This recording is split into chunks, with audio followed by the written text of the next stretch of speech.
Alright, hello everybody, and welcome back to LRC for round number 1 of the Realistic Performance Off-Season Championship here today, under the lights in Jeddah, around this very tricky, twisty street circuit, which is probably going to produce a lot of DRS train action, knowing F124. My name is Koolest, and I am happy to be joined in the commentary box for today's action by Mountie.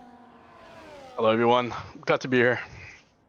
Indeed. It's going to be, I think, an interesting session coming up today, starting off with qualifying. So it's going to be, as you might know from some of our other off-season championships, we do occasionally change the format around a little bit, but this time it's just going to be the cars and the team selection process that's changed.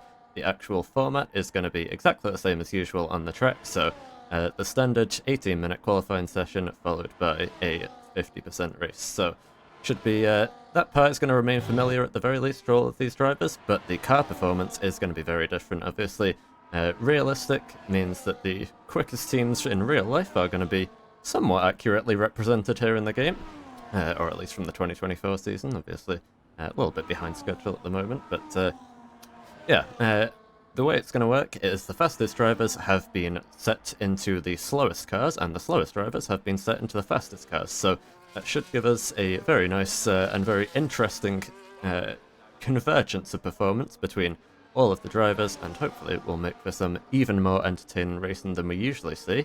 And what I can see here is the first of the Saubers, Loris, just about to, well, already starting his first flying lap and almost getting blocked by his teammate Paul over there. So a little bit of contention there between the two Dutch drivers, not starting off on the perfect foot, but either way, we can ride on board with the Dutch driver, or one of them anyway, in the slowest of the cars here, heading down towards the banked turn 13, I believe it is. A lot of corner numbers to keep on top of here in Jeddah, but I think I've got that one right at the very least.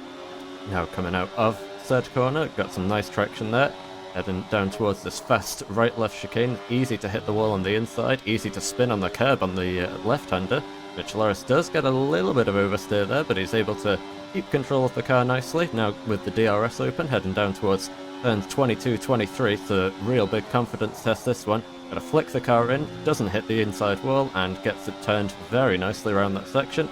Now heading down the back straight now.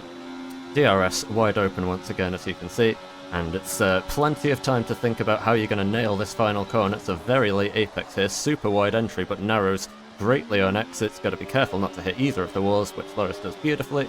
And now DRS open one more time on the run to the line. Loris is going to set the first time of the session with a 129.1 as the banker.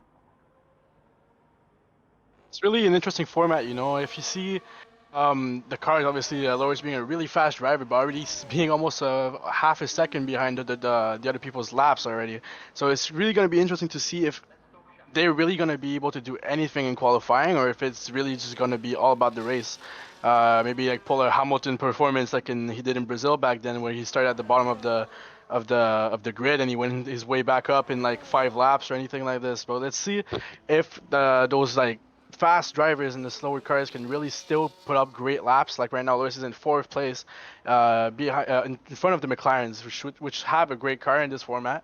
Obviously, the Alpine doing a great lap to get 1st place here, but it's really going to be important to see the qualifiers. I feel if qualifiers will do a lot of will create a gap, I think, between the great drivers and the slower drivers, because like obviously the cars is in the factory for the first time in the season. It's like the first time this year that the cars actually matter. So it's all about what you can perform and under stress, under like the performance of the car, and I think it'll be really interesting to see this season.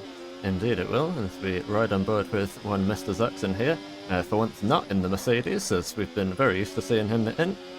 He's going to be in the Ferrari for this campaign, and was a little bit deep into the first chicane there. Not the perfect start to life at the Scuderia for him, but he's managed to keep his lap valid, at least through the S section, which is all you really need at this stage in the session. You just want to get a good banker time in. Obviously the game is going to tell us that he's purple in the first sector. I'm not too sure about that. As you can see, he's losing the rear end massively there, coming through turn 13. Quite a bit of oversteer, so not been a perfect start for Zuxon here. I think he's got plenty of improvement on this lap still, but perhaps just trying to get his eye in for the time being, as now you can see LAS As usual, shooting up to the top of the times, but I have to hasten to add, don't get your hopes down just yet. He is not a full-time driver in this competition, so we do actually have the prospect of what could be a wide-open championship here, even though Elias has come into a Williams and, well, pretty much blown away the competition still, like he always manages to do. So he is not going to be scoring any points today. He's just here as a reserve. So, yeah, he's going to be basically here just to have some fun, and everybody else behind him, presumably, or maybe around him, are going to be the ones fighting for the actual places, as Zaxxon now crosses the line.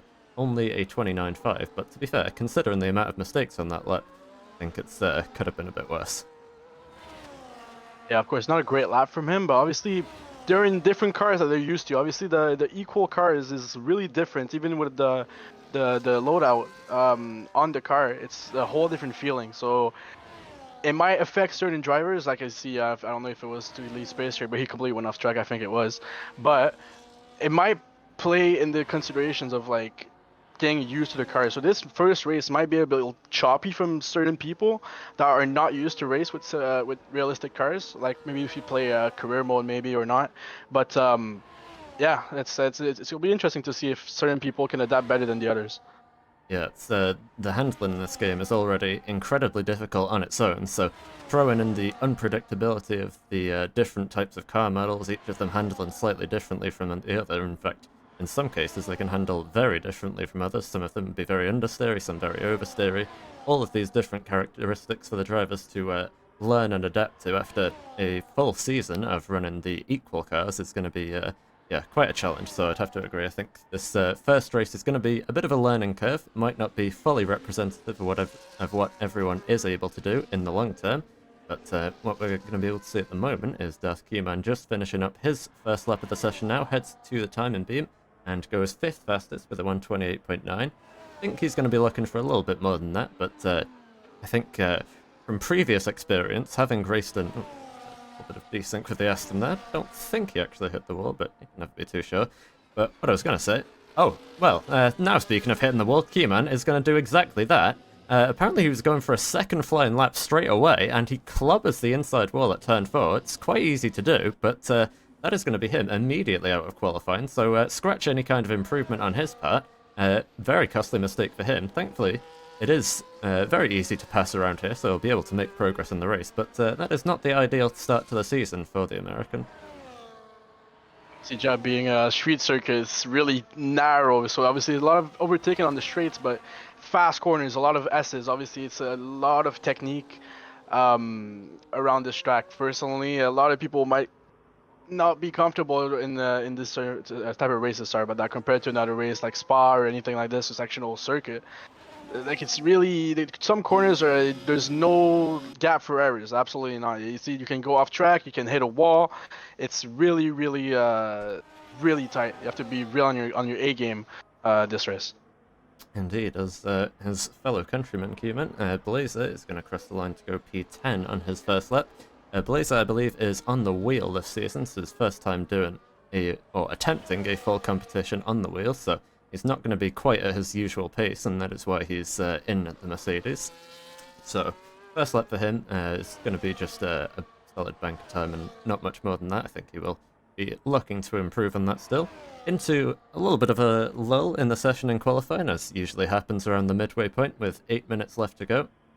So Kiesiel, making his way back to the pits, was able to set a time, not a very good time, a 1:38.9, and I'm not sure, he didn't invalidate his next lap, so yeah, for one reason or another, he is just going to be heading back into the pits. And now we can see one of the drivers who hasn't set a time yet. There's only 3 of them. One of them is Perhaps. We'll ride on board with him now as he exits the first sector, heading down towards turn 13. Of course, the game tells us that he's purple in third sector.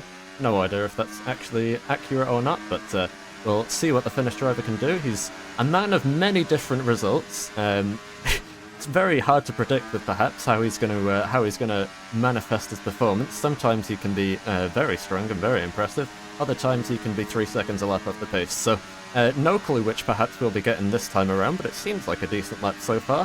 Heading down towards turns 22 and 23. Just a touch of understeer there on 22, but hooks it up nicely enough anyway. carrying all of the speed that he needs to. He's got just enough battery left to make it around the back of the lap. DRS wide open now as he heads towards turn 27, final corner. We saw it on board with Loris earlier, now on board with the Aston Martin, and perhaps hooks it up really nicely there. Right up to the inside wall, but doesn't touch it. DRS open once again, on the run to the checkered flag, or not the checkered flag, but the checkered line, and it's going to be perhaps going up into P6, so decent first lap for the Finn. Perhaps a good laps, and perhaps I'm gonna say this a billion times today. I already know, but great exit from the last corner into the straight to finish his lap. Great lap, honestly, for an Aston Martin, 6th place, 129.021. Great first lap, obviously. Him being alone maybe will change a bit of things. Maybe strategy-wise, he's free to do whatever he wants. Maybe sometimes like some teams, if they're first and second, they're gonna have to communicate and like, okay, you pit now, I pit later, and it might create some chaos, because like people may be greedy. You never know, maybe some good old team orders, But it might play a small like part in this race that he's alone, but I don't think it will. But I want to see something interesting this race. Obviously, I'm sure it will deliver in a lot of ways. But it was a great lap from perhaps.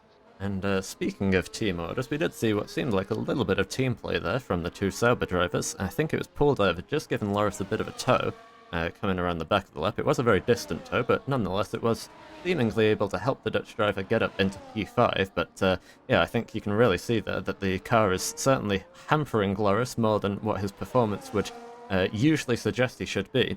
Obviously, as we say, the Sauber by far the slowest of the cars here, so going to be really tricky for those guys to get to grips of, and perhaps a good example of that is Paul Diver once again invalidating his lap. I think that, I'm not sure if it's the first or the second time he's invalidated, but either way, not going to be able to improve just yet. He's got plenty of time to come back to the pits and go out once again, but if he was planning on only using 2 sets of tyres, that idea may now be scuppered for him. So yeah, still in P8, it's not a terrible result for him at the moment, and he'll be able to certainly work on that in the race, but I think he will be expecting just a little bit more, as I think Llewellyn should be coming around now to finish his first lap of the session. Indeed he is. Across the line he goes, and it's going to be P10 for the lone Red Bull driver for this race. So, decent result there for Llewellyn. I think he might still have a little bit more to find, but I'm sure at the very least he'll just be happy to be in and around the pace of the rest of the field. Obviously, I think personally the slowest teams like Kick or Haas, I think it's all gonna have to be team play in qualifiers. I think we saw earlier Paul Diver was giving a tow to Loris, or the other way around. Sorry, I don't remember, but I think that's gonna be a big factor of them being able to qualify high. It's gonna have to be full on team play, give up tows, sacrificing your own lap to help your teammate take a tow and having a faster straight line or something like that. It's going to be a lot of like shenanigans like this, I think, expecting this year. But yeah, obviously landing in a Red Bull 10th is not the worst, it's not the best, but it's not the worst. So you could do better, obviously. Not that much time left in qualifiers. Let's see if it can go again and do better this time, or if he's just going to be happy with 10th place. Obviously, everybody's going to do one last, I think, go around this track to maybe get a better time. Obviously, the time is ticking down. This is a minute and a half, so people should be leaving the pits in the next 20 seconds if they want to make another lap. And one driver who is only just now leaving the pits, if I can actually switch to him, hold on. There we go. Kvyat Bona is, with 3.5 minutes left in the session, 16th place with no time set. So I'm not sure if he might have had some issues. I know Kvyat is almost known for his technical issues at this point, but he is, yeah, leaving it a little bit late in qualifying here. He's going to have time for 1 lap, maybe 2, but I think being realistic with the battery usage around here, there's almost no way he's going to be able to do 2 laps, which is, well, I guess why he's putting so much effort into trying to warm up the tyres. You would think that you wouldn't want them to be too warm heading into the first sector here, because they will overheat quite easily there, but yeah, I won't question his strategies just yet until we see where he ends up in the times, but yeah, just leaving things a little bit late. We'll see how he gets on, as Blazer is now starting his next lap of qualifying, and I think we have yeah, a couple of drivers now on a lap, as people now starting to flood out onto the track for their final attempts of the session. We'll follow the Mercedes driver through this twisty first section, doesn't hit the inside wall at turn 4, which is the first point of call, and gets the car pointed very nicely, heading through the S section here. A little twitch of oversteer there, but getting it hooked up very nice through the apexes, but he's going to go off the track on the exit of turn 10 there, it's quite easy to do. The car will naturally wash out, and unfortunately that's caught Blazer out here on what seemed like it was going to be a decent lap at the very least, and yeah, he's going to have just enough time to go again here. Tyres aren't going to be in the optimal condition, but he should have time to recharge his battery and go for another attempt. But yeah, really piling the pressure onto himself at the moment. Meanwhile, Kvyat, who we did mention earlier, has negotiated the first sector successfully, hasn't invalidated his time just yet. Obviously, once again, the game said that he was purple. I doubt that that's entirely accurate, but we don't know for sure. So he makes his way through the sweeping right-left into Sector 2 now. Well, through the heart of Sector 2, I should say. DRS open, heading down the back straight. Keeping over to the right-hand side for reasons known only to him. He's incredibly low on battery at the moment. He heads into turns 22 and 23. Wide of the apex again through 22, so I think Kvyat is really going to be struggling here as he comes towards the finish line, and it will be the finish line for him. He's not going to have the time or fuel to, or I suppose the battery level to go again in the session, so let's see what he's able to do here. No time on the board just yet. He is going to set a time, it's going to be a valid lap, but how quick is it going to be for the Ferrari driver? Heading up to the stripe now, and it is only going to be good enough for P14 for Kvyat. Classic Ferrari strategy, you know, going out late, one lap only. Was it the best idea? I don't think so. I don't think so, honestly. It's a risky decision. You have to be really confident in your car and yourself to like do a one lapper in qualifying. For me, it wasn't the right choice. Maybe if you're a fast driver, maybe Elias could have let himself do that, but obviously he didn't because he is Elias, you know. But I don't think if you're in a fast car, obviously your profile is a slow driver, so obviously you're tended to be maybe do a bit more mistakes than the other ones. So I don't think relying on one lap is setting the bar high. You know, obviously you're really hoping you don't do a single mistake and you have a perfect battery usage. Obviously he was already kind of low after the first sector in battery, or second sector, I don't remember, as you said, and maybe he forgot to turn it off. Maybe it's just a mental error, we never know. And his teammate, though, in the meantime, Mr. Zuxon, with a brilliant lap time, a 128.4, jumps all the way up to P2, so really putting some manners on Kvyat there. That's a great lap by Zuxon, and obviously it's a very close field spread behind him. Plenty of people still to set a lap time, though, including the two Alpines who've been towing each other around the lap here. Nade in front of Phil as they head to the line. Can they improve? Nade goes second. Phil not able to improve, or if he was, it wasn't by enough to gain any places. He's going to stay fourth, but Nade up into second place. He's going to be on the front row of the grid as things stand. We've got Teddy Vaughan on a lap, but he's 2.6 seconds down in his time, so it doesn't look like he's going to be able to improve in the Williams. And I think we've also got the Haas of Kisiel now, making his way around the backstretch just behind the Williams driver. Now into turn 27, currently last on the grid because he hasn't been able to set a competitive time. A little bit of oversteer as he's feeling the pressure coming out of turn 27. Kisiel heading towards the line, out of battery. What can he do? It's P6, so it's a solid enough qualifying for Kisiel. I think he might have left a little bit on the table in his opinion there, as Trimashev has crossed the line to go 12th fastest. Eno plays or Pluto, she's only able to go 13th because she's invalidated her final time of the session, as, well, by the looks of things, judging by what I just saw in the background, Blazer was not able to improve as well and wasn't very happy about it, slamming into the wall as Pole Diver jumps up to 6th place on his final attempt of the session, so he will outqualify his teammate, as Loris wasn't able to go again, so Pole Diver up into 6th, and that is going to round out a very chaotic end to this qualifying session. Great lap from the Alpines. Honestly, this team is going to be interesting to watch. Second and fourth already in the first race. Great teamwork. Really fast lap. Obviously, 128. Pretty much a 128. I'll say it's easier like that. It's a great lap. Obviously, first place is in the world of his own. So pretty much Alpine pretty much got first place in my book, which is a great result for them. Obviously, fell in fourth. Probably a team player more in the last lap, but nah, I'm really impressed with what I've seen.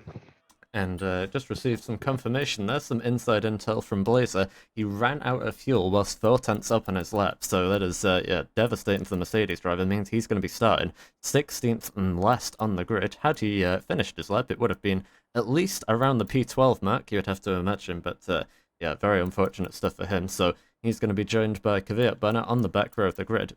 Slinks down in P14 as well. Didn't have the most productive practice session for this, so I think some of these guys not going to be too pleased with their qualifying results, and I think yeah, plenty of people going to be looking to move forwards in what should be a very entertaining race coming up in a few minutes' time. So let's take this nice calm before the storm period now to have a look over the official grid order. Obviously, Elias on pole position, doing what he does best, but like we say, he is not a full-time driver. He's only a reserve. He will not be scoring any points today. So it is effectively Nade with the true pole position, you might say. Obviously, nowhere near Elias's time, but still good enough to beat the rest of his competition in the championship. And it is Zuxen with a really solid time to get up into third place, joined with an all-German second row by Phil Malone.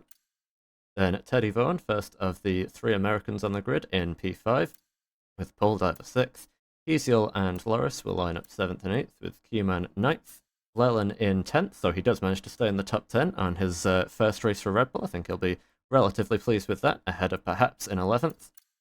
Just sort of in the midfield, which is I suppose the aggregate of where you would expect to see him, but I would not be surprised to see him make his way forwards in the race. He's generally quite good at making his way through this DRS train chaos that we're looking to see in a few minutes' time. Then the 2 McLarens, Trimashev and Pluto, or Eno Plays, in 12th and 13th place respectively. Then Slinks in 14th, Kvyat Banner 15th, and Blazer rounding off the grid, as we have mentioned. A couple of drivers seem to be experimenting with the idea of a very different strategy approach here.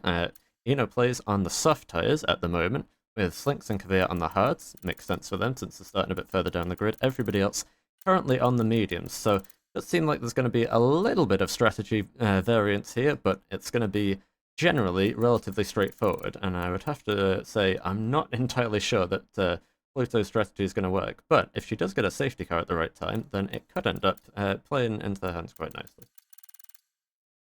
Obviously, a safety car on this track is possible. We've seen it before.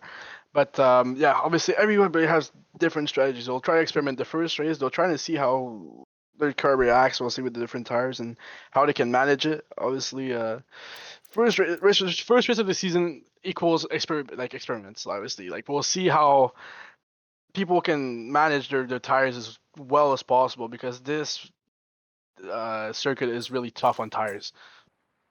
As we are now ready for the formation lap to get underway, I'm just curious to check. Okay, no, Elias did not change his tyre compound. I know one of his strategies that he's learned from his long-time engineer Aero is to just sort of try and bait the field into following his strategy and then change it at the last second, but this time he has not done so, and he will be starting on the medium compound tyre. So I'm assuming it is just going to be a medium hard race, but can't be too sure. Maybe it's possible for a medium soft, and we might see some people try that. So the variants might spice up as the race goes on, but for the time being, it is going to be, and we can just confirm this now if I can pull up the right graphic. There we go.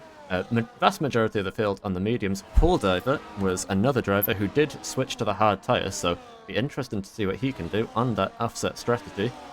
Might give him the advantage of clean air, but it also means he's going to be out of the DRS train once he does make his, well, once everybody else makes their pit stops, and he presumably stays out a little bit longer. So we'll see how it goes, though there is, of course, the possibility that with it only being a 50% race and the tyre wear not being super high around here, it may be the case that we see people go longer on the mediums than on the hards. It's not out of the realm of possibility. I have seen it happen before here, so plenty of strategic options to keep in mind, and that's before you get to the fact that we have 25 laps of all-out brawling ahead of us, everybody very evenly matched on pace, and with the potential to make plenty of overtakes around this very entertaining and high-speed track.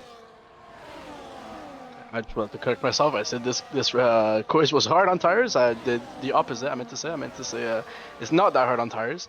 My French ass is doing some mistakes, so it's normal. It happens. But I'm trying to see how far can Eno take her softs. It's really gonna be a gamble, and it might absolutely ruin the race for herself, or it's gonna be one of the best gambles we've seen in a while. But obviously, everyone in the top 10 is on mediums except for Pole Diver. That might be maybe team strategies, but as the grid is forming right now, we'll see into the first corners if there's any mayhem or not. Indeed we will, as Elias is pulling into his grid slot, angling very, very aggressively over to the left-hand side.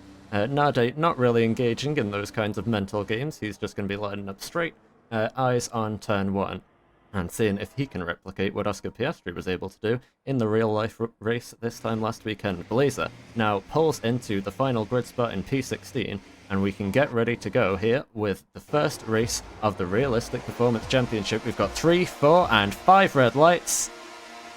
And we are go under the lights in Jeddah, and it seems like a decent start for Elias there. The angle hasn't compromised him too much, and he is going to hold the lead into the first corner. Can everyone make it through cleanly? A little bit of rear locking for Nade means he's going to be under pressure from Zuxen, but he is going to make it through. As further behind, there's chaos there. Plenty, I think four cars just interlocked wheels. Coming out of the first chicane, that's going to be Kvyat, Bonner, Trimashev, Leland. Eno plays all in trouble out of the first corner. That is not what you want to see. Everybody's snaking their way through the S's meanwhile, further up the order, and it's been a very clean start from Elias. As a massive accident there for Nade, going careering up into the wall on the inside of the track, and that is going to bring out a virtual safety car immediately. One of the strongest contenders, the highest qualifying championship contender, Nade, crashing out of the race Mick Schumacher style over the curb at turn 10, and he is going to be out of the session immediately. That is a huge shame for him, and a very chaotic opening lap here. A lot of chaos into the first couple of corners. Such a shame that Nate is already out. He had a great qualifying lap, obviously finishing second. Eno and his teammate crashing in at the start, probably the worst start she could have on the soft. She's all the way back there. It's not even a real safety car, it's a virtual safety car. She came and maybe switch her strategy already. So she's gonna obviously it's gonna be maybe easier to for her to come back, but she's gonna have to push on those tires a lot. But the rest of the field kept it pretty clean. The top part of the field, but the chaos happened in the back, which is what we somehow like to see in terms of like in a race. So the front runners don't really take all each other's out, but obviously it's really unfortunate that people are going out. Yeah, it's you hate to see that for those guys, and especially Nado. It's a huge hit there. Just literally, it was almost a carbon copy of Mick Schumacher's accident. Lost it on the curb coming out of turn 10, struggling on the cold tires, and yeah, his day is done immediately. As we are now back to green flag conditions. Let's see if everybody's been able to take the restart correctly. Oh wow, that was Loris having a look to the inside of Kisiel, who was just struggling to get the power down coming out of turn 4, as these guys from 4th down through 7th or 8th are all concertinaed up massively now by Loris just having a very optimistic look to the inside. Thankfully backed out and there wasn't any further contact. Meanwhile behind them, there's going to be side by side between Paul Diver and Perhaps here. Perhaps, I told you to look out for him in these races, and he's already going to be up 4 places now, up into P7, and straight onto the back of Teddy Vaughan in this queue that is already starting to form in the middle of the field. Meanwhile, there's another yellow flag. I think that was just a mistake from Blazer, who's had to come in to change his front wing after the turn 2 lap 1 incident. And yeah, he's going to be sent right to the back. So a bad day gets worse for him, unfortunately. But up at the front of the field, the big capitalizer of all of this chaos has been Zuxen, who's still within DRS range of Elias. Of course, DRS available on lap 2 here, because it was only a virtual safety car, so DRS is already underway. And that means Zuxen is in a prime position to capitalize, having, Nade crash out right in front of him, means he is in a very strong position now at this stage of the race. Meanwhile, Perhaps already past Teddy Vaughan, still side by side though. The American is going to be fighting him hard as they head towards the first corner now. This is where the chaos might start to brew once again, and they're almost going to be 3 wide as Teddy Vaughan has a late look to the inside of the Haas of Kisiel there, whilst Perhaps was also on his inside. Thankfully, they all make it through cleanly, but yeah, just a taste of the battling that we're expecting to see for pretty much this whole race here. Winners so far after lap 3 is Lois up 4th place, Kizzo's up 2. Obviously Zuxen going up to P2, he started in P3. Phil, obviously because of his teammates crashing, up to P3. Biggest loser, Pole Diver down into 9th, he started 6th. But Perhaps, like you said before, started 11th, he's now up into 7th place, up 4 places already. Kvyat up 5, he was 15th, he's up to 10th. And pretty much the rest has been all around 1 gained because of the crash, or they lost a couple because of the scuffle at the start. Yeah, and meanwhile Zuxen is now closing in on Elias to get below 4/10 as they head in towards turn 22. Zuxon gets the car rotated a lot nicer than Elias does in the Williams, just feeling a little bit of understeer there, and I think this might be cause for the first change of lead in this race. Zuxon with a great run now, gonna head to the inside. Is he gonna try to play DRS chicken with the Bahraini driver? No, he's just gonna go right around, take the lead, heading into the final corner, and I would imagine Elias is going to try to just immediately pass him back heading into turn 1, but he's got to be careful to watch his mirrors because Phil Malone is also going to be right there in the Alpine behind him. Here we go now, back down the first straight, and up the inside goes Elias, quite predictably, into the first corner. Zuxon's going to try to fight it round the outside, though, and he's going to be able to keep himself alongside. It's a race of traction coming out of turn 2, but Elias, with a slightly longer line, able to hold onto the position with the inside line into turn 4. He is going to keep the lead, goes off the track a little bit there, and it's all very, very close. You could throw a blanket over the top 3 here as they concertina up, but it's going to be Elias who does, for the time being, hold onto the lead, but it's very clear to me, at the very least, he is not going to be winning this race without a fight from those coming up behind him. Great stuff. Obviously, I'm following more mid-pack 4, 5, 6, 7. Obviously, perhaps really aggressive in those straight lines, really trying to take over. But the Williams is really defending well. Kizil is defending really well against Loris. Just really right. Kizil lost big traction there, but he gained it. But like, I think the kick will gain a position here. It's really side to side. Yes, as it's been done. But yes, like I said, they're so close to each other that any mistakes, any small lose of traction will be crucial. A little bit of contact there between Teddy Vaughan and Kisiel. The Williams tapping the back of the Hassas now. Oh wow, right around the outside. Keyman trying to get past Perhaps. Perhaps really did not want that to happen. Tried to squeeze him all the way up to the wall, he did, as they're now 2 by 2 into the final corner. Thankfully, everybody is somehow avoiding the worst case scenario, as Zuxon, in the meantime, back up into P1, but he's getting swamped from all sides now. Phil and Elias go either side of him, and it's going to be Phil this time with the inside line, taking the lead into the first corner of the race. Elias going to have to settle into second, and Zuxon now down to third, as everybody is changing places here. This is the prime DRS train action we were looking for, and Perhaps has just about managed to re-overtake Human, going back down the start-finish straight, and is just about going to stay ahead for the time being, but things getting very close and very feisty here. This is the battle end that we are expecting to see, like we say, for the majority of the race, and it could end up being a case that a little bit of strategy decisions that are going to come into play might be what decides this race if there isn't some kind of safety car, because otherwise it is just going to be changing places this whole way, which is great for us. Exactly what we want to see is now, speaking of changing places, oh my god, we're almost three wide for a second here, is Paul Diver and Perhaps now side by side heading into the chicane here. This is costing these guys a lot of time to the cars ahead. Paul Diver all out of shape as he was forced over the curb there. Going to be under big pressure now from Q-Man. Everybody changing places, including up at the front of the field, where Elias is now back into the lead of the race, past Phil, heading into turn 22. And Phil now under pressure from Zuxon. Everyone is changing places everywhere. It's musical chairs here in Jeddah. 3 wide for the lead once again. Phil's going to be ahead into turn 27. And I think this is going to be going on for quite a while. This is amazing stuff. It's such an entertaining race already. It's already been 5 laps only. A lot of packs are creating. Obviously, for the podium, they're changing places like crazy. It's like you said, it's musical chairs. 4, 5, 6, obviously, for the right to chase that podium, it's a race between Kizio, Loris, and Teddy Vaughan.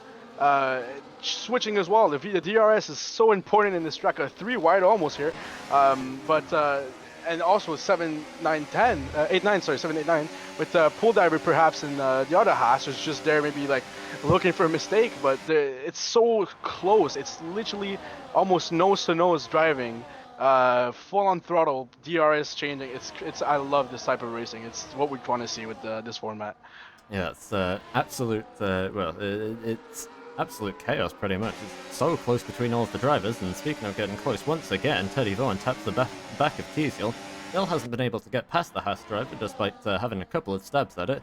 But yeah, I think the main thing for these guys at this point is they just have to keep things clean, because they're going to be changing places all the time. This is the way of the DRS train. They will constantly be swapping back and forth. The position on the track isn't really too important at the moment. What matters for them is staying in a strong DRS train so that they are still able to use said benefits and just keeping their car in one piece, because they're going to be changing places pretty much all race long here, and yeah, prime example of that, LAS once again re-overtakes Zuxin going into turn 27, and presumably will once again be re-overtaken into turn 1 as we're side by side coming out of the final corner now between Loris and Teddy Vaughan this time, and yeah, this is exactly what we're talking about, changing places constantly. The main thing is, can they keep it clean? Zuxin now to the inside of Elias, tiny little bang of tyres there between the two of them, this time Elias on the inside, Zuxin on the outside, and Elias somehow, even with the Williams, able to get better traction than the Ferrari driver and hold the lead, once again heading into turn 4, as Loris has made its way past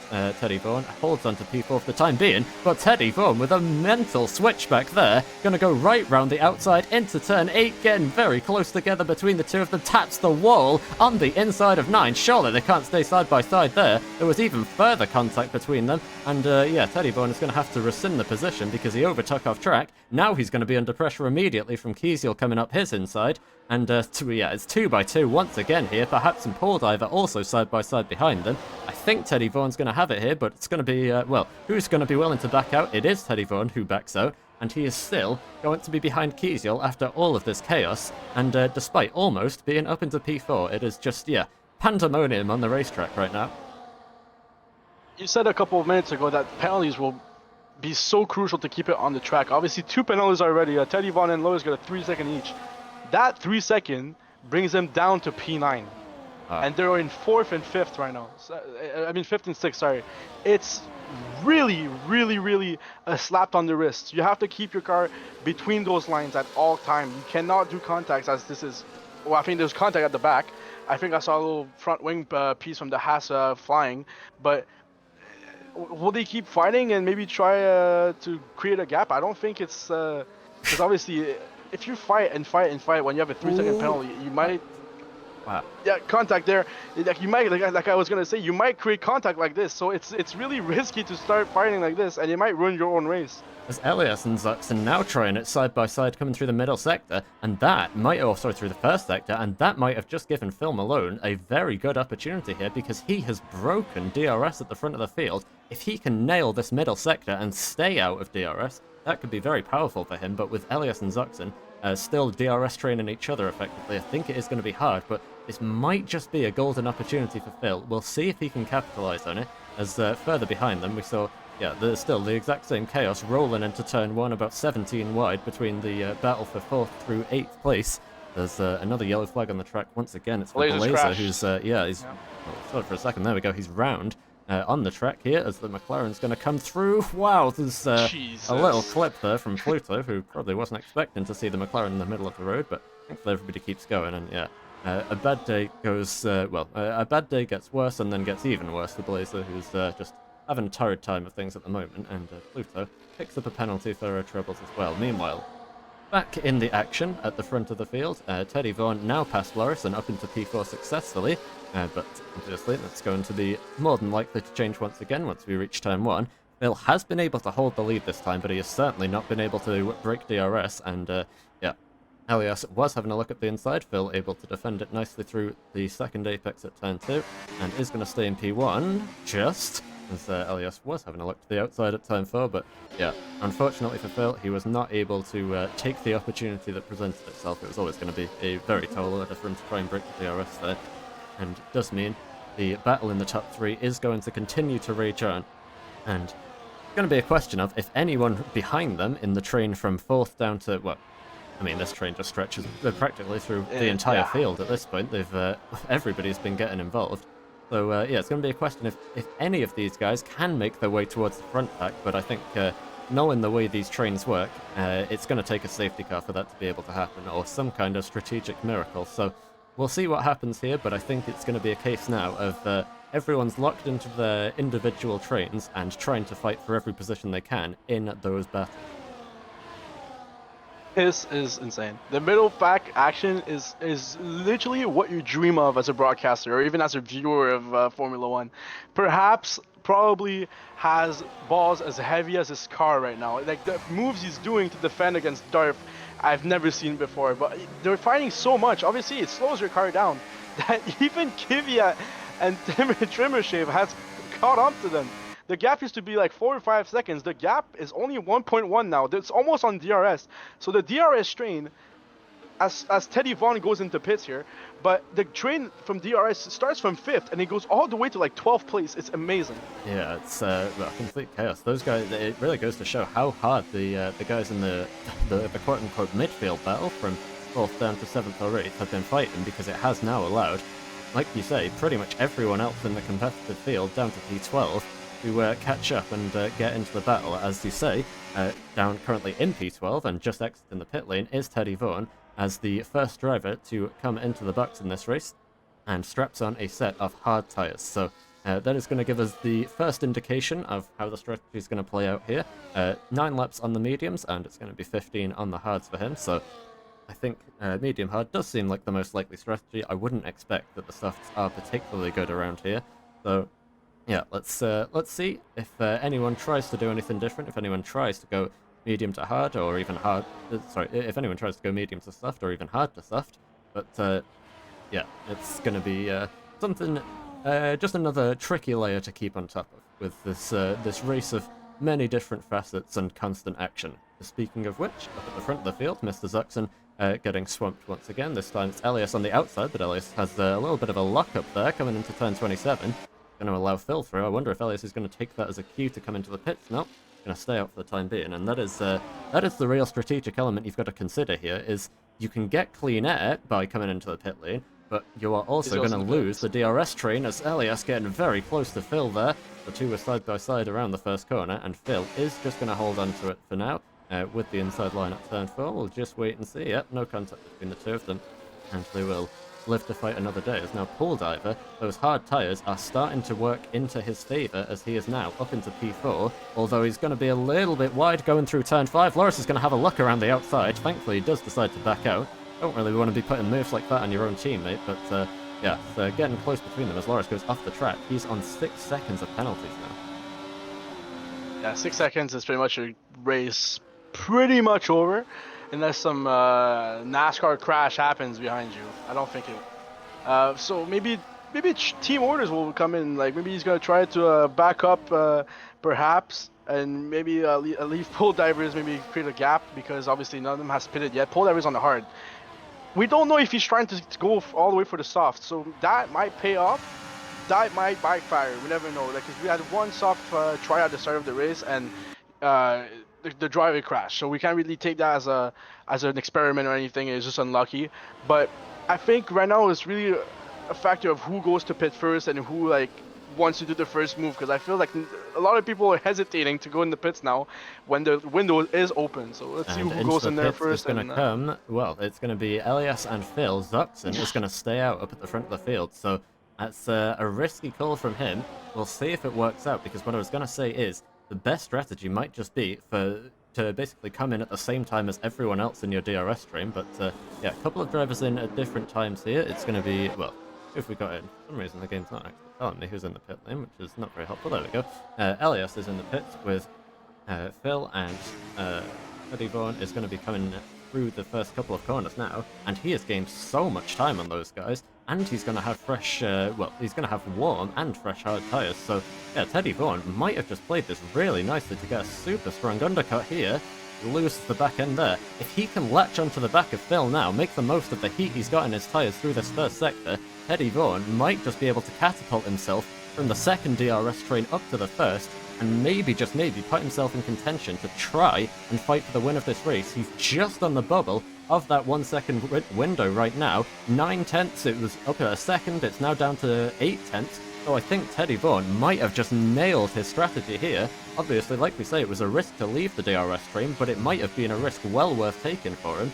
And it's going to be interesting to see if anybody else can make that risk pay off with a different strategy, with an overcut. But I think it is just the undercut that's worked wonders. And there you can see DRS wide open for the American driver. He is now officially entering the fight for the win of this race. And Zuxon going into the pits as we speak. Maybe he tried to gamble that maybe there's such a big pack behind him that it may make him to slow down, create him to slow down, and maybe like he'll be able to come back around where he was. I don't think it's gonna pay off though. But anyways, it's great. It's great stuff. Obviously, the undercut from Teddy Vaughn is stuff of wonders. I'll be honest. It's a really mastermind plan. Elias is retired. Something's happened to Elias there. I saw him dropping down the order. I think he's pulled into the pits and retired by the looks of things. I don't see his car anywhere on the track, so either it's some kind of miracle accident, or I think Elias might have just pulled in and retired. He might, well, I don't know. He was on the reserve. Yeah, in the pits, so he was on the reserve. I wonder if maybe he had to, some kind of emergency comes up and he has to go and leave for one reason or another. But yeah, he is no longer going to be fighting for the lead of this race, which means it is just going to be a true and pure fight between all of the official points-claiming drivers at the front of the field. So going to make things even more important for these guys to try and maximize everything they can with the strategy. And speaking of which, Zuxon, unfortunately for him, his strategy decision to try and stay out an extra lap has really backfired here, because he is now well outside of DRS range to Teddy Vaughan, and therefore outside of DRS range to what is now a two-way fight for the win of the race.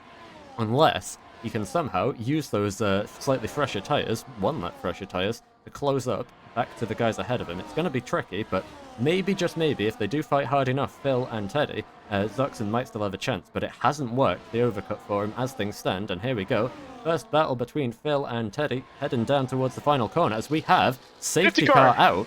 Somebody else retired from the session, I believe that was Blazer, and that was on the track. Yeah, that's why it's out. Blazer retired on the track, and the S's, I think he had the same mistake as he had earlier in the race, and this time it's taken him out. And Loris is in the pits as it came off, so this might be a miracle for him with the Delta, or it might maybe put him, because obviously Pole Diver, what will Pole Diver do? He's in front of the safety car. He has the Delta. Will he pit now?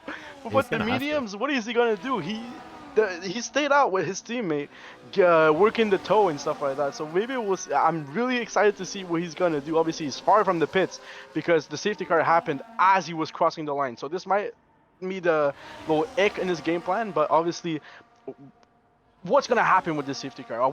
It came after the pit, so obviously no one can pit and just decide, okay, I'm switching my strategy, because they're all on brand new tires. But like, this may be like Zuxon. Obviously now it's his overcut looks like it's a master plan now, because he's back into he's going to be back in DRS position when the trail is going to form. So his tire is the same as everybody else. It might be a master plan after all. It might be a master plan. But now penalties are going to be a bit effective on this. That's what's going to cause a massive issue for Loris, is even though the safety car's helped him greatly, it's helped him greatly in terms of track position, but it's going to hinder him even more greatly once we get back underway, because now the entire field's going to be bunched up, and he is just chilling on 6 seconds of penalties at the moment. Even if he doesn't get another one, that is going to have the potential to drop him a long way down the order. So chances are, even though he's got the track position to be in the fight for the win, it is unlikely that he's actually going to be able to do so. And yeah, as we expected, Pole Diver is going to be into the pits here, so he didn't really have much of a choice, and it is pretty much the perfect crossover window for him. 15 laps on the hards, 10 laps on the mediums. He is surely now going to be the favourite to win this race, because he is going to be the only driver at the front of the field on medium tyres. Let's see how far towards the front of the field he is, though. Phil has passed him already, but I think it is only going to be Phil here. It's going to be close with his teammate, and Zuxon is going to go by, but obviously the pit lane exits onto the outside of turn 2, so he's going to be wheel to wheel, banging tyres with Loris. It's going to be a little bit of frustration over the team radio between the two of them there, but it does seem like Pole Diver has been allowed to hold on to that position, so he's going to restart second place on fresh medium tyres. That strategy actually worked out perfectly. I can't believe it. Obviously, the fact that Loris was right behind it, they almost touched. That could have been horrible. Imagine both of them do the strategy perfectly. They work together amazingly, and they come out the pits and they collide. Wow, that would have been amazing. But Pole Diver on mediums, he's the only one in the top 5 with medium tires. I think it's going to be pretty much a walk in the park from now on. Obviously, with the kick car, the fact that they're in second and third already, it proves the quality of the driver, obviously. Phil is going to have to fight with like his guts to stay in first. Even stay in, third place is for sure not going to be Loris, because 6th position from there is pretty much, you're not even in the points. But I can't wait for the safety car to go in and see what happens. The chaos on this race has been amazing already, and I think it's going to be even more entertaining from now on. Indeed it will. It's everybody's going to be fighting for true track position now, so it's going to be, there's going to be plenty of questions to ask here heading into, I believe it'll be next time by the restart, unless the safety car does decide to turn out its lights this time. We'll ride on board with Phil just in case, but think we are past the point of no return here, so just look like we'll be going around the track one more time. So I think the first question to ask is going to be, how big is Paul Diver's tyre advantage going to be, and is it going to be enough, combined with the fact he's in a Sauber, to actually, overcome the effect of the DRS train? Because that is going to be the ultimate challenge here. If it's not enough that he's able to break DRS quite early after the restart, then he is still going to be just as much of a sitting duck as everybody else, and he is still going to have to fight tooth and nail for every position, as Pluto picks up a 10-second penalty for speeding in the pit lane. So, yeah, well, it's very unfortunate for her, because this was actually a lifeline. She had a chance to get back into the race here, and maybe, even with a 3-second penalty, maybe score some points if the right chaos happened. But, yeah, unfortunately for her, those hopes have been dashed now at this stage. So, yeah, anyway, another thing that I wanted to point out, though, is Teddy Vaughan was up in second place, fighting with Phil Malone. In fact, they were side by side when the safety car came out, but he's currently down in 7th place. So I'm not sure exactly what's going on, but I think what's happened is he's come into the pits. Let me just, well, we'll have to double check this, but I'm pretty sure he pit from mediums onto hards, and now he's back onto mediums. So Eddie Vaughan might have actually played a very smart strategy here. The only medium runner directly ahead of him is Kvyat Banner, who's also, this is working very nicely for him at the moment, up into P6 from down in 15th on the grid, so doing a good job at the moment. But yeah, Teddy Vaughan does have 3 seconds of penalties. That's going to hurt him, but on the medium tyres, I think he must have made a second pit stop, and that is why he's down in 7th.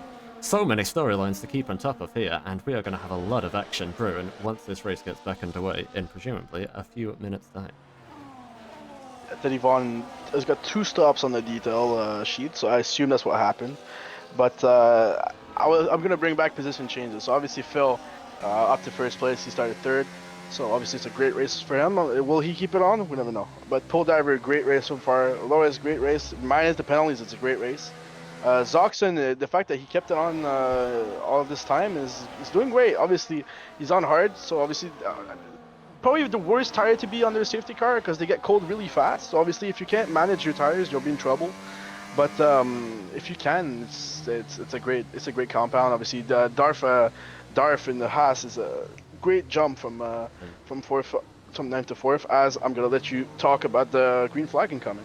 Interestingly enough, the safety car came in very late because Pluto has only just caught the back of the field, so Phil, not having too much time to prepare for his restart here, presumably he's just going to take it all the way up to the stripe here, and here he goes now, gets the power down and gets a really nice jump on Pool Diver, who was caught napping a little bit there and might be under pressure from his teammate Loris as everyone swarms into the first corner behind. Can they make it through cleanly? It's practically another race start here as Teddy Vaughan trying to get past, well, he was almost getting past actually by Kiesiel there. He needs to be going forwards rather than backwards. Kiesiel also on medium tyres, quite a few of these guys are. So we head into the S's now for the first time. Everybody has made it through cleanly thus far, so learning from the errors of the first lap to keep things clean the second time around. And Kvyat Banner up into 4th on the restart. He's nailed it here, and Zoxon has had a terrible restart, dropping all the way down to 6th place. So yeah, it's not gone well for the Ferrari driver. Obviously, one of the guys on hard tyres might be in a bit of trouble now. It's gone from contending for the win of the race to potentially struggling to get on the podium here. But yeah, everyone has indeed managed to survive the first sector and a half of the lap, and we are getting ready now for what is going to be the race to the finish, to the checkered flag here. 8 laps to go to decide the winner, and it is anyone's game here in Jeddah. The train, obviously, everything can happen. Anything can happen. Kvyat, great overtake maneuver on Darf. I saw it. Really ballsy in the S's, but he kept it clean, and it was great overtake. Obviously, great teamwork from each other to not crash into each other. But like Zoxon, obviously, I think, like I said, maybe his tires were cold. The hard did it go into play for his bad restart? We don't know. But the rest of the field kept it clean. Obviously, Phil down into 2nd place now, which we knew was going to happen. Now DRS is finally active, so now this snake of cars late on the brakes. The Ferrari of Kvyat Banner misses his spin. Braking point, clatters into the back of Phil Malone, and well, basically wipes himself out, but by some miracle hasn't done much else. But meanwhile, absolute chaos, upside down. He's Darth upside Human, down, I cannot believe what I've just seen. That is absolutely ridiculous. No clue what has just gone on. It is complete pandemonium. They waited until the second lap to take each other out. Human Well, he crashed at turn 4 in qualifying, but I have to say that one was just a touch more dramatic. Upside down, sliding into the runoff. His day is done. I can't even remember how the last time we've seen something like that in LRC, but unsurprisingly, the virtual safety car is out. Perhaps surprisingly, it is only a virtual safety car and not a full safety car, but yeah, complete chaos going on there. No clue what just happened. I think people must have just locked tyres perhaps coming through turn 3, but yeah, chaos is ensuing here. And it is only a virtual safety car, so it's not going to be too long before we get back underway. But up at the front of the field, Paul Diver and Loris, 1-2 now for Sauber. I wonder if Loris is going to be playing rear gunner now. With his 6 seconds of penalties, he knows he can't win this race, so might just be trying to defend for his teammate. But Phil Malone, very lucky to still be in 3rd place, and I wonder if he has got any rear damage to the diffuser from that hit from Van. I think this is a safety car. I don't know. The game obviously us as commentators is giving us like a lot of false information, but I think it's a VC because it says VC on the track, so I'm assuming it's another safety car. I mean, it doesn't say VSC, sorry, it says SC. Sorry, my French again, it's bubbling in my head. Yeah, but you're right. Went out, so I can see the safety car on the minimap, and Phil's coming to the pit. Phil's right, yeah, pitting probably for mediums or for, softs. Actually, is in the play now. Yeah. People go for softs. That will be interesting. How many people? But only Kiesel. I mean, the back pretty much, yeah, Zox, and yeah. It's all the gamblers. I mean, it's all people behind penalties. That's pretty much what they're trying to get. Is they're trying to get in front of those like people that don't have penalties, so they can overtake the ones that have penalties at the end of the race. But obviously, let's hope that Q-Man is okay in this car. I can't be saying that joke, but I've never seen this, by the way. An upside down crash. From my image, I just saw an upside down like car just sliding in the back. Great view from my angle. But I don't know what happened personally. I didn't see the crash, so maybe you saw it and I didn't see it, and you can explain what happened, because I have got no clue what happened. I only caught the back half of it. I saw him up riding against the fence for a split second, and then suddenly he was upside down. So yeah, it all happened in the blink of an eye, and we'll have to take a look at the clips for stream and the replays later on to see exactly what happened. But yeah, it is indeed a full safety car. Ignore the fact that this virtual safety car, just one of many glitches on F124. But yeah, full safety car is deployed once again, so at least there is some stunts going on, and yeah, the strategy very, very interesting now. Let's just Phil is on mediums. Make sure, yeah. So Phil has gone for medium tires. Kiesel and Zuxon gone for the soft. Pluto also went for medium. Presumably, might not have any fresh left, but yeah, it's a little bit more sense to the head. But this is this is completely well.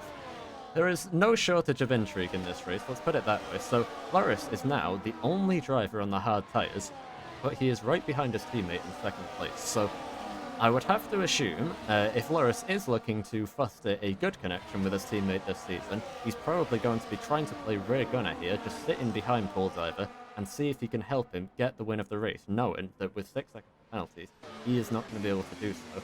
And it's going to be up to Teddy Vaughan, and perhaps, who, as I said at the beginning of this race, just watch out for him. He will creep his way through the order in these races, and he's done exactly that. Got himself up into P4 now, as he is the next driver behind Loris with no penalties. Teddy Vaughan does also have, I believe, 3 seconds. Indeed, it is 3 seconds of penalties. So perhaps, theoretically, is the next driver in a realistic contending position to win this race and to take it away from Paul Diver. So it's going to be, yeah, there's going to be so much to keep on top of here. Trimmer shave behind him from, well, I think it was 12th or 13th on the grid, all the way up to P5. Yeah.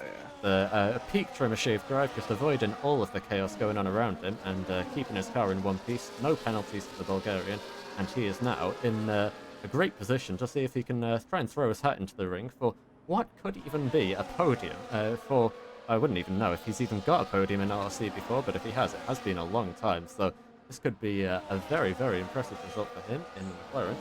And Kvyat Banner, despite the massive accident and despite almost crashing into the back of Trimashave and the safety car there, doesn't seem to have any damage to his front wing by some miracle. Just really quite the contrast of accidents there. Kvyat Banner, no damage to his front wing. Meanwhile, Q-Man was upside down with no wheels. Interesting damage model there, but yeah, Kvyat Banner up in P6, despite the half spin, and still in a feisty position to fight the race. Slinks, make sure to keep in mind, he is only a reserve, so he will not be scoring any points, but he's running in 7th at the moment. Llewellyn in 8th, another driver with penalty. Then we have the pit stoppers, Phil, Kiesel, Zuxon, and Pluto. So much to look out for here. Yeah, obviously Trimmer been razor sharp this race. Shit joke, sorry. Trimmer, razor, you didn't get it, whatever. Who cares? I'm bad at jokes. But great clean race to be honest. I'll be honest. I was not looking at him in any way, faction or form during this race, and he's up to P5. He's fighting for the maybe a podium, as the safety car is going to be in this lap. Obviously, thank God, because we want to see those last couple laps racing, not under a safety car. But hey, let's see this. Let's hope no one crashes upside down. Maybe no one goes flying into the sky. Like, I know F1 could drive upside down if they wanted to, but Jeddah's not designed for that. So let's keep on the track, boys. Come on. Let's see what they can do here. We'll ride on board with Pool Diver as he psychs himself up to the restart. Setting up to go out of the final corner, and he'll do exactly that. Smoothly on the throttle with the overtake on. It's going to be a decent restart for him. Loris has stayed nice and close to him, but it's going to be a question now. Will Loris try a move into turn 1, or is he just going to try to defend? Yes, he is. He's going to try to block the inside from Teddy Vaughan. He's going to have to go the long way around, but he's not close enough to make any moves. Meanwhile, further down the order, been a much cleaner restart this time. The safety car going a lot earlier means everybody was not quite as concertinaed up, and so we will survive, making our way through the first couple of corners here. But now, the race proper actually begins, perhaps all over the back of Teddy Vaughan, and Loris is doing everything he can to hold these guys up. He's probably not even going full throttle by the looks of things. He's so slow here, and I wonder if this might even be a mistake from Loris, because Teddy Vaughan is going to go straight past him now, heading into turn 13. Let's see how hard the Dutch driver can fight it. On the outside, contact between the two of them. This is exactly working out for Pool Diver. He's got a 1.5 second gap already to the cars behind him. Teddy Vaughan now is going to make it through. Everyone's banging tyres as they head to the chicane. Trimmershave was sideways for a second. He's been forced over the runoff. Thankfully for him, he doesn't pick up any kind of penalty. Now Slinks is on his outside, perhaps is just ahead of them. It is complete chaos here because Loris backing up the entire field. He's playing it perfectly from the team game side of things as Kvyat Burner checks up into the back of Trimmershave. It is absolute chaos like we've never seen, even in this race. And yeah, Loris doing exactly what he needs to do. Pool Diver has effectively won the race already by this point, if there's not another safety car. But yeah, look at this. There's so much contact there. Kvyat Burner hits about 17 different cars. I've no clue what he's doing in the braking zone. Coming into the final corner, it was Pluto got a piece of it, I think, and well, many other drivers did. It was impossible to keep on top of. I think Lelin got squished into the wall at one point there, but after all of this, Loris is still up in second place. DRS is now going to be available, and this is where it all went wrong this time last lap. Let's see if everybody can keep it clean coming through turn 3 this time around. Looks like they will be able to do so. Teddy Vaughan's going to try to go to the outside of Loris. He's going to be shown the door. Now into the wall goes Loris, and he is also going to be up on his side for a moment. He's been shafted out of the way. Teddy Vaughan absolutely sick of Loris, just holding him up the entire way round the previous lap. As it's complete chaos, perhaps has got some damage by the looks of things. He's all over the track now, and yeah, it's all kicked off up at the front of the field. This is not what we wanted to see, but honestly, with the way that Loris was holding his position, it was inevitable. Yeah. And look at this, Trimmershave has made it through all of this in second place. What is going on here? That's crazy. I can't believe it. Obviously, Teddy Vaughan, I think, got tired of Loris. Obviously, I don't know if you saw from your angle. I saw from my angle. As he goes down to 11, I think his has got way much damage than we think. But Loris was literally getting ridden by the car like it was Hamilton versus Verstappen in Italy back in 21. Obviously, no one really wanted to stay behind each other. Obviously, everybody's so aggressive to get into that podium. Kizio's up to third place in the soft. Yeah, he's and Zoxen's been having some damage. Look at this. 3 and 4 wide going into the final corner in the battle from 6th down to what it must be 11th or 10th here. There's so many cars involved in the fight.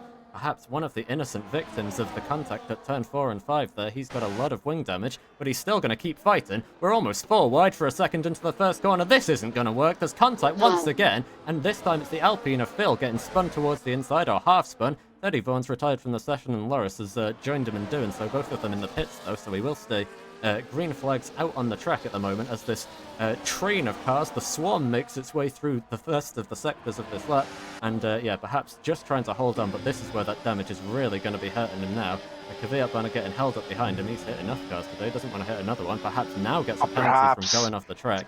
That one's going to hurt as well, but he's already losing a lot of places as a result of the damage. So Yeah, unfortunately, we'd managed to keep it clean for a long time in this race, but once the stakes really started to rise after the safety car restarts, it has absolutely boiled over, and a lot of drivers' races have been compromised there.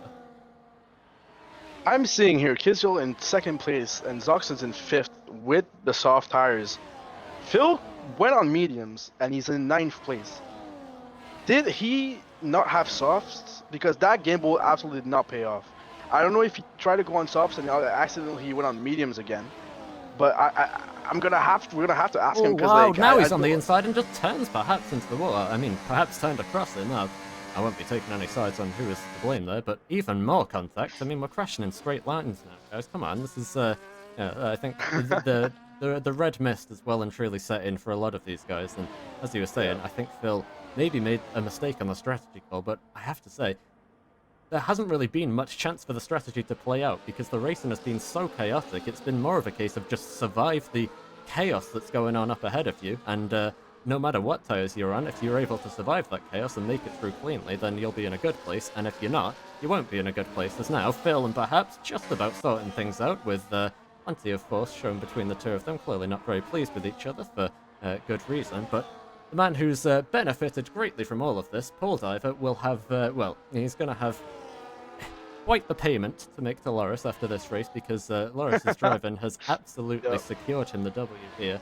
Made the right call on the strategy, got lucky with the safety car coming out at the right time, and finds himself now well clear up at the front of the field. All he has to do is keep it on the track, keep it within the white lines, and he is 1 lap away, or 1.5 laps away, from taking the first victory in the Realistic Performance Championship here. Meanwhile, the battle for the final podium spot is on between Slinks and Trimmershave. Slinks is going to get ahead of Trimmershave, but obviously, like we say, Slinks is only reserved, and he's got 3 seconds of time penalties anyway. So I would have to guess, I don't think Trimmer will fight it too hard, but also, yeah, he's always a guy up for a fight here, so I think he will continue to fight, but just try and keep his car clean, as, yeah, perhaps another time penalty up to 9 seconds now, and his race is as good as done.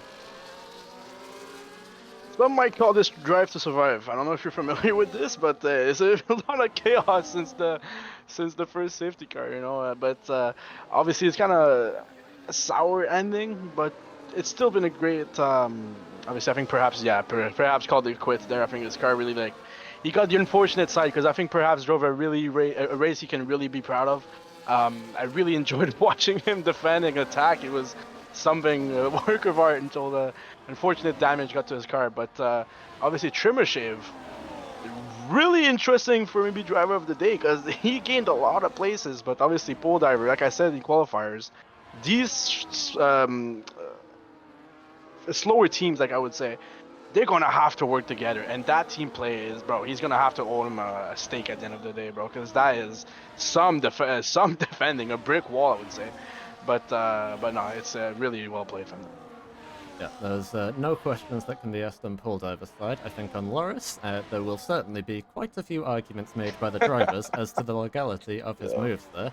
And yeah, I'm thankfully no longer a steward as of a few weeks ago, so I will not have to deal with the repercussions of that. But to everyone who is, I am deeply sorry, and I wish you the best of luck with unpicking this mess. But up at the front of the field, the man who's benefited from all of it, Paul Diver, is going to exit the final corner now as Trimmershave has been able to get ahead of Slinks on the track, but Paul Diver has come through it all, nailed the strategy, and wins the first race here in Jeddah of the Realistic Performance Championship. Diesel comes home a really strong second place after surviving the chaos, and Trimmershave finds himself on the podium for the first time in I don't know how long in LRC, might even be his first official one. But a great drive from him, just avoiding all of the, well, never-ending chaos, and gets himself up into third place. What a race that was. That was a chaotic race, but you know, sometimes it's the best type of racing. Sometimes it's just horrible to see. This was not horrible to see because a lot of people really kept it on the track and they kept it to themselves. Like obviously, the man on top of the podium was all team drivers, right? But second place was great strategy going on the soft and great racing, avoiding everything. Flash McQueen style from Cars 1, avoiding all the contacts and getting himself on the podium. And Trimmershave, great race from him, honestly. Really steady on, no mistakes, barely no mistakes. 2 stops. He did 2 stops as well. So it's great to see a lot of diversity, I think, in the first race. I think it's going to help a lot in this championship. Well, what it's also going to do is set up some season-long rivalries, I would have to assume, because, like I say, I would imagine there are a lot of unhappy drivers after the chaos that did ensue there. So I think there might just be some tension starting to boil in the post-race.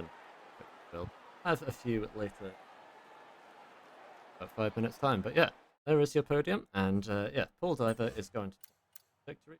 Easiel. Then Trimmersheave, a very, very impressive third from top from the grid. Duxon only able to come home fourth in the end, but to be fair, given the story of the race and how much you'd just be happy to survive in a relatively good position and know that he's got the pace to continue contending as it presses on. Then Slinks in fifth as a reserve. Phil ends up sixth after all of that, then Lull on seventh, Fiat Banner eighth, and Pluto, last of our finishers, ninth, as we ended up with 7 at DNF. Yeah, quite a lot to unpack from today's race, and we will try our best to do exactly that once we come back in a few minutes' time with the interview and with some much anticipated replays and onboards from the drivers. Back in just a few.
All right, welcome back, everybody. We are here once again and ready for some driver interviews. The driver of the day poll is in the Twitch chat and in League chat, so feel free to go and vote on that. And we will try to reveal the winner by the end of the stream if we actually remember to. And yeah, aside from that, let's get started with some interviews. And the first person we're going to be interviewing is, quite an interesting interview. The man who ended up upside down. Darth Q-Man has probably quite the story to tell us. Legend. Let's get him in. All right, Darth Q-Man, welcome in. Are you here? Do you hear us? Yep, I'm good. All good. All right. Brush it off. Yeah. Well, that's the first thing. Walked out. Good to know you're okay. Quite the eventful race for you there. There was a lot happening even before the incident, and then there was the incident, which we only saw the back half of. So I think you have quite a bit to tell us here. How was the action today? Eventful to say the least. I was battling in the midfield for a bit with Perhaps and the two Saubers and Freddie Vaughn, or whatever his name is. To be honest, that was like kind of like the most like realistic performance race I ever partook in. But it was clean until my incident. I was trying to avoid the Ferrari that was spinning right in front of my face. I had to cut the corner about to slow down a bit so I won't get a penalty because I was already having I already had two warnings. I don't know what happened when I merged back. I guess I got clipped on my left rear, even though the arrows were white and not red at any point. So I guess somebody didn't lift. I don't know who it was behind me. And then next thing you know, I'm upside down. So and then I kept watching the race on the spectator mode. I have no clue what Loris was doing, slowing up like that for his teammate. I get his teammate wants his teammate to win, but in my opinion, slowing up like that is a chump move. And shout out to Vaughn for wrecking him because I would have done the same thing. Fair enough. No, because seriously, like he got sick of his crap. To be honest, I think I think anyone would have done that. That was that was exactly our analysis on the stream as well. That's how we understood it. Yeah, it's I expect that you will be one of many drivers who were not best pleased with Loris's antics, even though you weren't even involved in it. So yeah, I think a very chaotic race for you, and that was also came after a crash in qualifying as well. Is that just a mistake at time 4? Yeah, that was a simple mistake, to be honest. I finished my lap and I was coming in. I was like testing on how I can take that corner better because that is it's one of my worst corners on the track. So I was trying to figure out how to like take it better. And then my tire just popped off, so like I took it oversteered into that. So it is what it is. Yeah. I'm ask my question real quick, but like obviously from the what I've seen is that you just saw a Ferrari right in front of your face. You're trying to avoid it, and then 5 seconds after you're upside down. What's your emotions when that happened? Are you mad? Are you like, what just happened? No, like, are you like deceived because you had a great race? I'm not mad at all. I am a bit annoyed that the driver behind me didn't lift. He just like kept going straight into me. But I'm not mad. I'm just a bit annoyed that kind of happened. But it was honestly funny of how the flip happened. Not even like the be upside down part. It's like how it happened. It was so weird. It's like I got pushed and like the frog like pushed me into the air like it was some sort of like blowover from NASCAR or some shit. Also, foreshadowing probably what's gonna happen today at Talladega. Yeah, well, NASCAR, but yeah, we'll get onto that later. But yeah, well, it's unfortunate way to start the campaign for you, but at the very least, you showed you had some decent pace and were as ever ready to get your elbows out and give it a good fight in the pack in the midfield. So, what's your ambitions for this season? What are you aiming for? well, I'll tell you this: the tracks are not good for me, and I don't think they're like kind of like great for Haas either, especially Hungary. Hungary is not the best track for the Haas realistic performance. Hopefully, my teammate Kiesel can give me some tips and pointers on maybe we could work together on how to on setups on how to maximize our performance on Hungary and the upcoming races too. And shout out to him too for getting P2. I did not expect that at all, to be honest. But despite all the chaos, but once I saw him go on the sauce, I'm like, oh yeah, this guy's gonna take off. Yeah, well, it's pretty fair analysis, and my condolences that your race ended the way it did, and yeah, best of luck for I'm glad you hopefully walked not out, bro. repeating that. I'm glad you walked out. Yes, of course. All right. Well, unless you have anything else to add, then yeah, good luck for next week's race, and hopefully it goes a little bit better than this one. Yeah, good luck. I appreciate it. Thanks, guys. All right. Moving on to the next of our interviewees, I think up next is going to be Phil Malone, who finished the race, I believe it was 6th in the end. Hold on, let me just double check that. Where did I post this? I have no clue. Chat. Okay, well, I posted. He finished. I got it for you. Oh, there it is. Okay, he yeah. finished 6th, Yeah, he did finish Close, 6th. Okay. Yeah, so a very mixed bag of results, and I think potentially a slightly frustrated German is ready to give us a debrief on this race. Let's get him in. All right, Phil, if you could deafen, please, that'd be great. I'm sure he can hear us right now. I'm sure he can, yeah. We'll just, if you give him a minute, he'll probably realize. There we go. There you go. There we go. Hello, Phil. Hello. Hello. Well, a lot happened today, to put it mildly, and a lot of it didn't quite go so well for you. It started off okay, it's quite a lot of promise from qualifying, decent start to the race, but then all fell apart towards the end, and yeah. Let's hear your side of things. Yeah, I definitely should have stayed out on the second safety car. That was a really big mistake I made here on my side. Normally, you have to pit under the safety car. You always leave valuable time and shit like that. And like, no, fuck it. I completely screwed myself with that. Being in the fight with everyone and everyone being a terrorist today, it's definitely that didn't help me. Yeah, it's. I mean, there was also, you came in under that safety car. You lost a lot of track position, but you also went for mediums instead of softs. Was that just was that a choice? It was a choice, yeah. That was definitely my choice to go on the mediums. The softs can be very iffy, and I used all my softs. They were all used from the qualifying, so I didn't want to risk anything, losing more time than I need to. Fair enough. Well, yeah, I think unfortunately it was just more than anything, it was the being out of track position that cost you, and unfortunately you were one of the many drivers who was caught behind Loris's blocking shenanigans. Did some great defense for his teammate, but caused a lot of chaos behind him. So yeah, how was that stage of the race for you?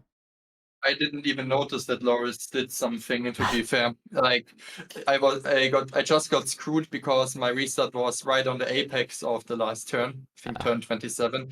And yeah, when I tried to put the throttle down, of course you cannot warm tires anymore in this game. So under 60-degree tire is very fun to have. And then right in the apex you have to stamp the throttle is yeah, it's not doable.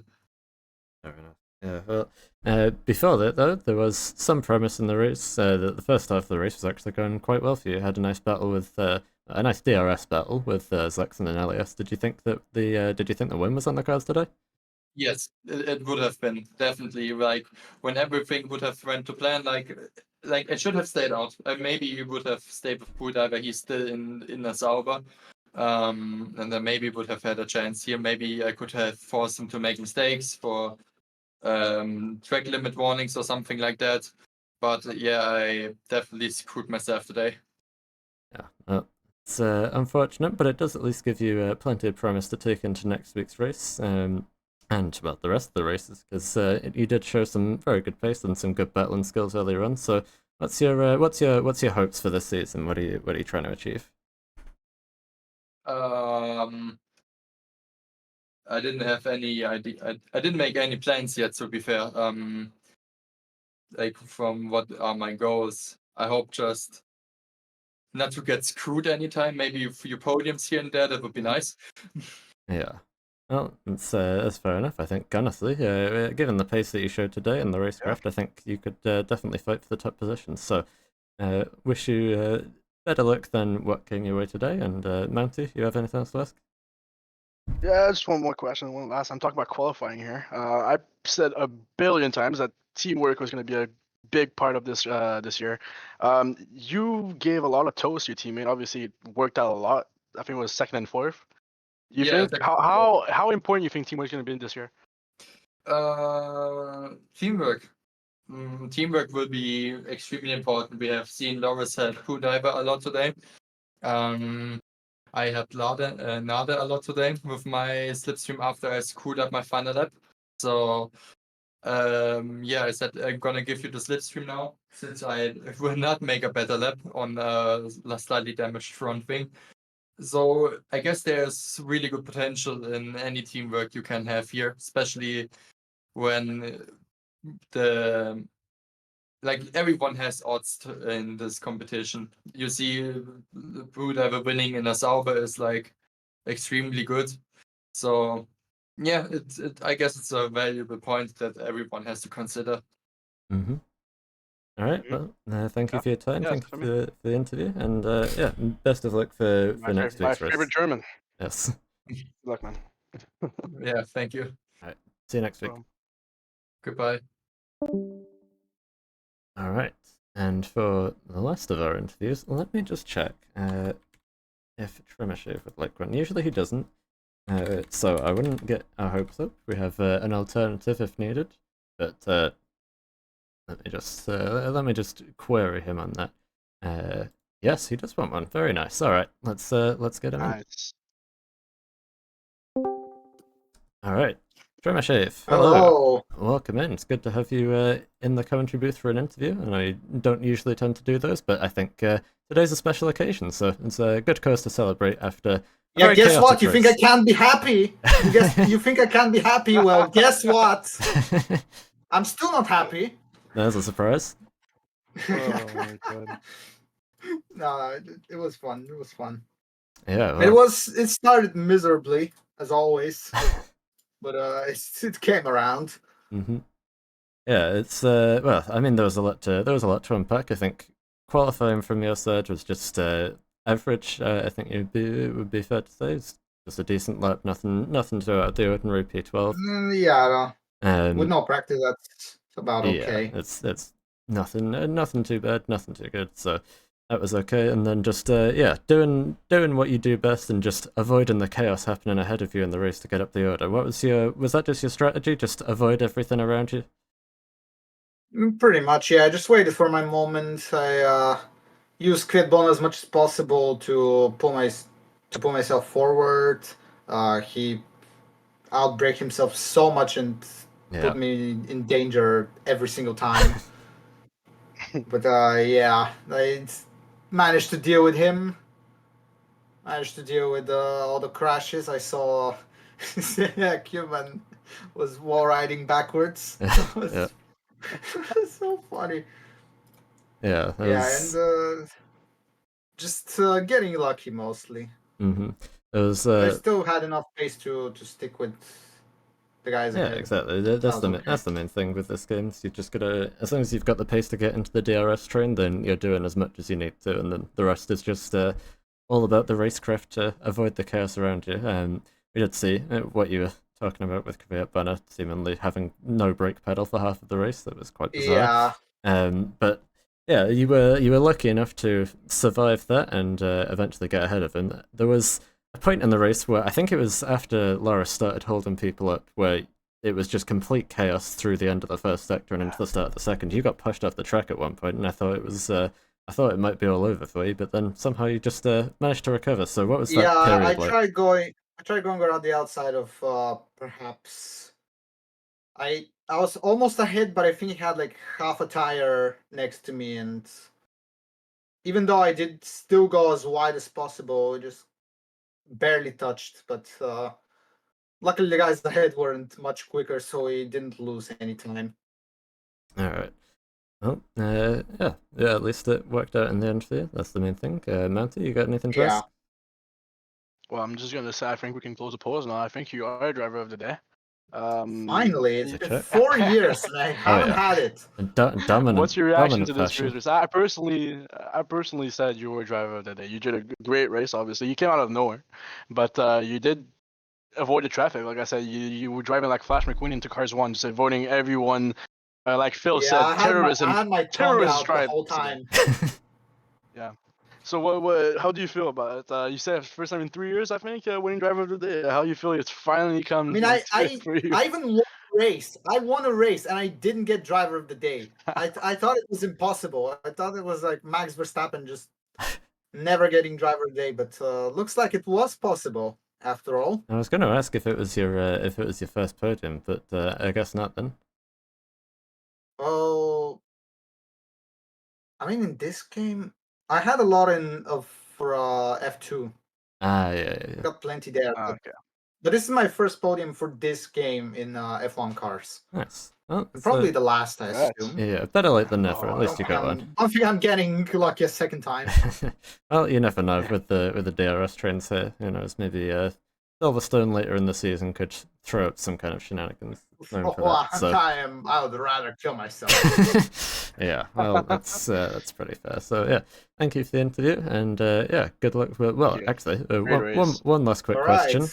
Next week's race is where even are we next week? Miami next week. How do you feel about that? Yeah, another trillion to Lockheed Martin. That's about it. Fair enough. All right. Well, good luck for that race anyway, and yeah, congratulations on the podium.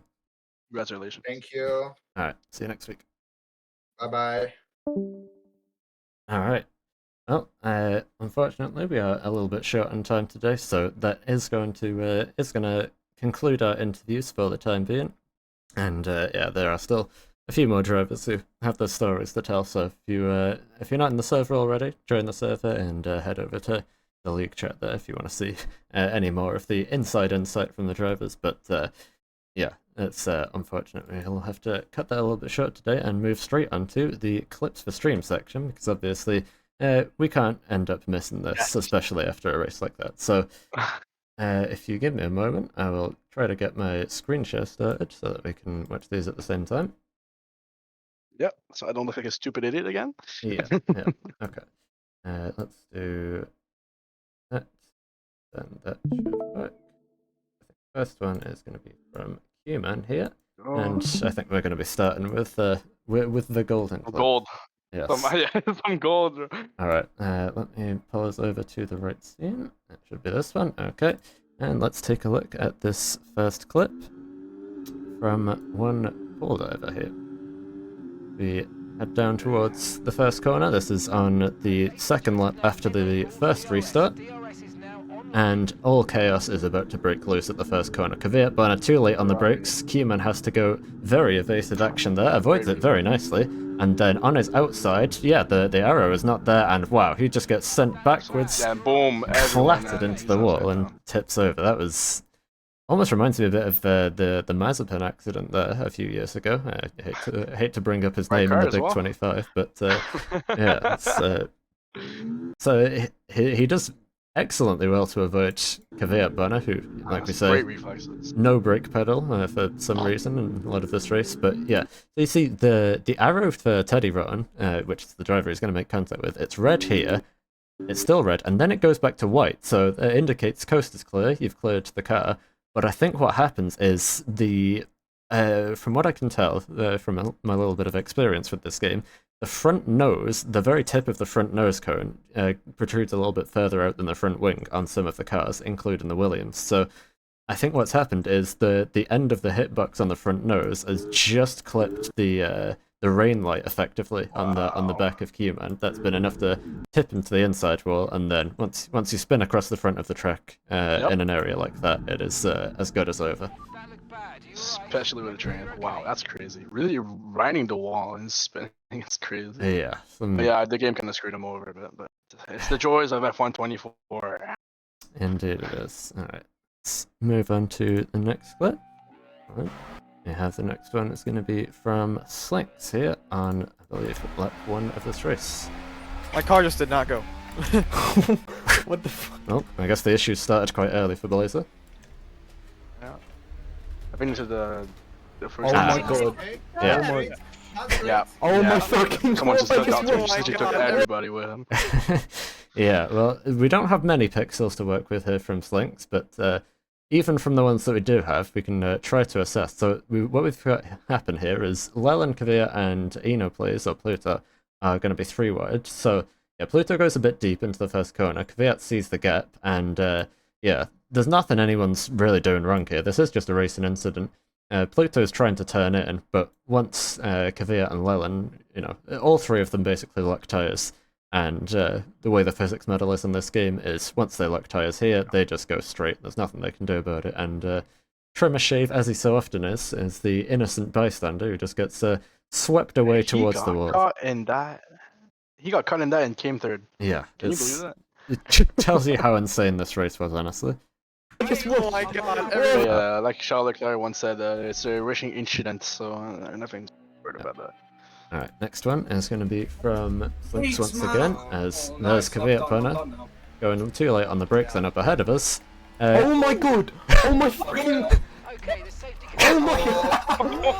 Oh my Yeah, absolute scenes is I'm sorry, ensuing here. I find it so funny every time I see it from a different angle. It is. I can't hold it together. I was laughing so hard. Yeah, this is Oh new my levels. god! Oh my fucking...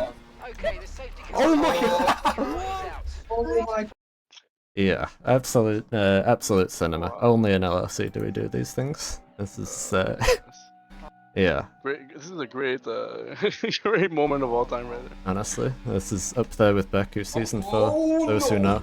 Oh my Oh, wow, god! this is Teddy getting just tired rear-ended me. Slinks of just shit. Slinks just gets rear-ended. I think this is going to be. I think that what that would have been is another instance of Kvyat Banner having 0 brake pedal. I think this was when he just clattered into about 4 different cars. Oh no! Yeah. Oh my god! He just rear-ended me. Fuck. Because he comes out of nowhere. Trimmer Shave with the live steward's decision there. Trimmer is a steward. He says, "Enjoy the race, Ben." So Yeah.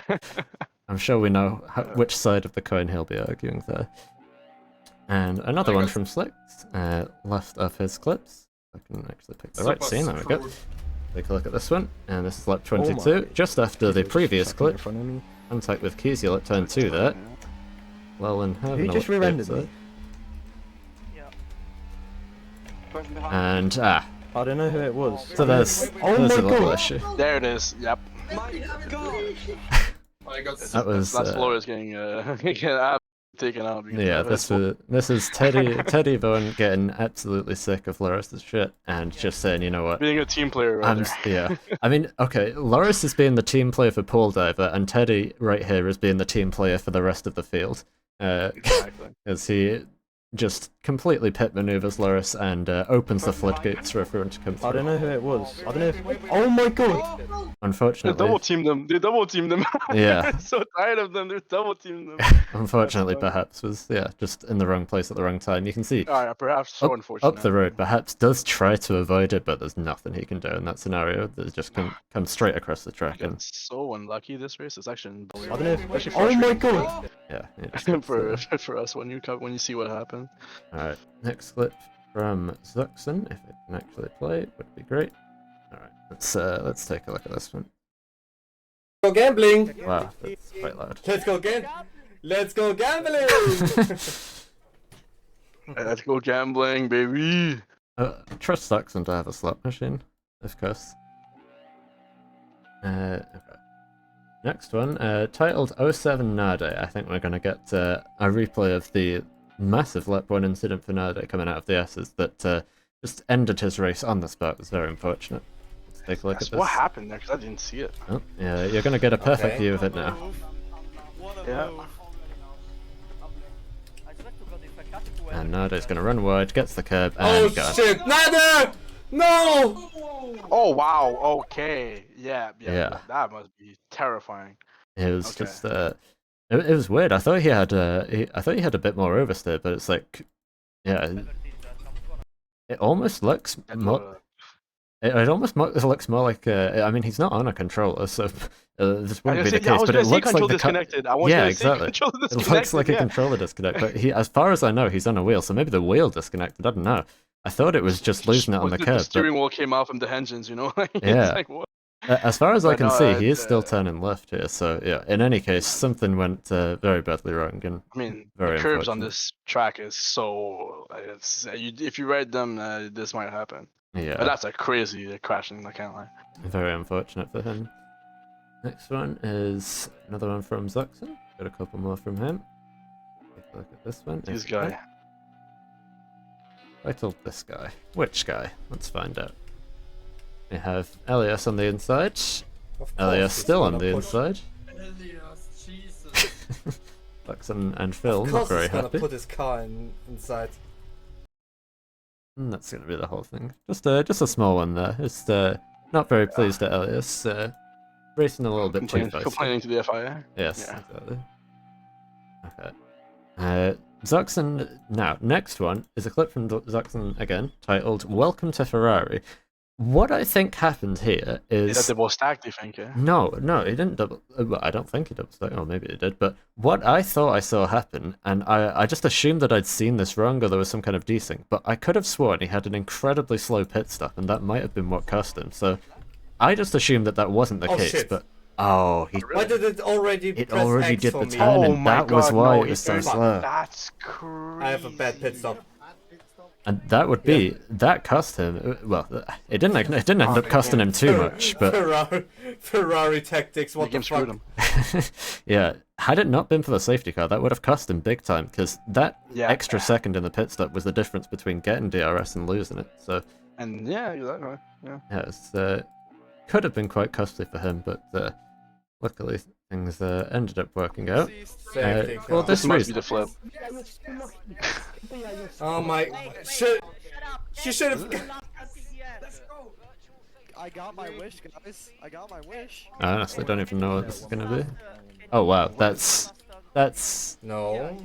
a Maybe. very late turn in. Absolutely. Um, I'm gonna gamble it.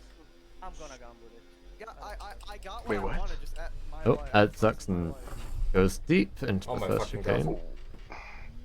Wonder if that. Let's Oh, and I gonna ate so much pass Loris? Not gonna I'm pass. behind Loris. No, he's behind. Yeah, GG film behind Loris.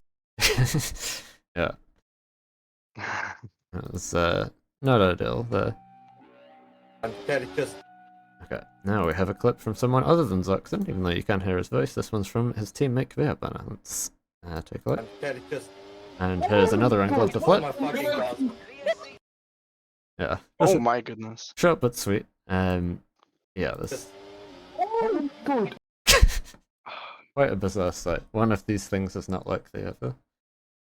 I imagine that car came back in the middle of the track and you could take an upside down car. That would have been something.